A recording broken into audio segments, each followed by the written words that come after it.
And Richard, another high-profile company is parting ways with Kanye West, and you know, it's really, really disturbing what he was doing on Twitter. And he's very famous for his shoe collaborations with Adidas. So a lot of people were saying, "Hey, Adidas, like, what's taking so long?" And the company this morning, it did take a long time. It did.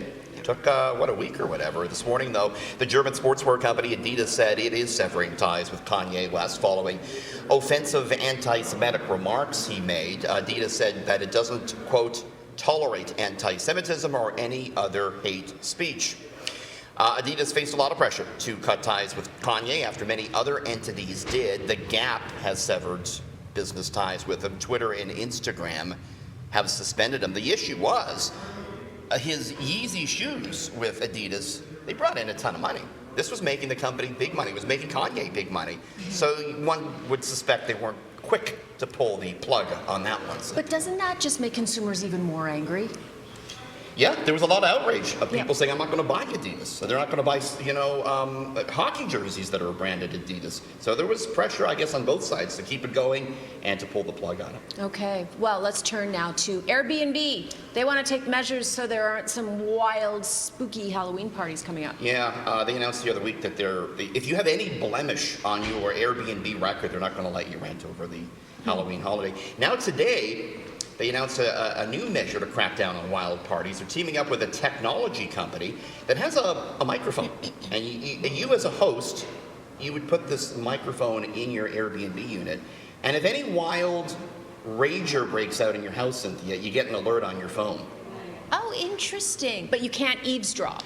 They that would be a concern. They say it can't actually listen to detailed conversations, just the decibel. So there's like a loud noise going on, you're alerted to it, but apparently not the specific conversations that are going on. Airbnb's been trying to do all sorts of things to crack down on parties. Some of them in prior years here in Toronto have led to violence and even death, so they want to do away with that. I wonder if that would work.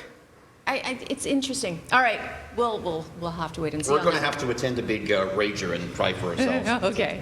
All right, and last but not least, the Bank of Canada is set to make another big announcement tomorrow as it still attempts to rein in soaring inflation, and a lot of people aren't going to be happy about this either. I mean, the interest rates are going to go up. We know that. It's just a question, I think, of how much.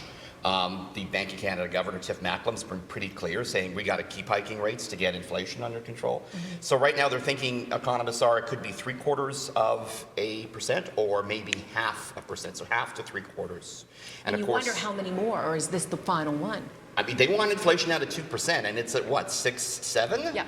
So it's gone down slightly, but still, ouch. Yeah, the headline has the food inflation keeps going up, right? So, of course, another rate hike tomorrow, that's going to make your variable rate mortgage even more expensive. Any loans tied to the prime lending rate, your line of credit at the bank, your car loan, that's going to go up again. And affordability is a big problem. We're here at Queen's Park. I asked the finance minister, you were there just an hour or two ago, are there going to be new measures to tackle affordability in the mini budget, which is probably coming up next week? He wouldn't tip his hand. He wouldn't say. Answer because the fall forecast is coming soon, but also he wouldn't comment on whether he thought inflation rates should go up if they were doing the right thing. He said, yeah, that's not my Even Chrystia Freeland today took a hands-off approach, saying we don't influence the Bank of Canada on this. Okay, well, we'll see what happens, but it is definitely going to hurt a lot of people. Sure, yeah. Definitely. All right, Richard, thanks very much.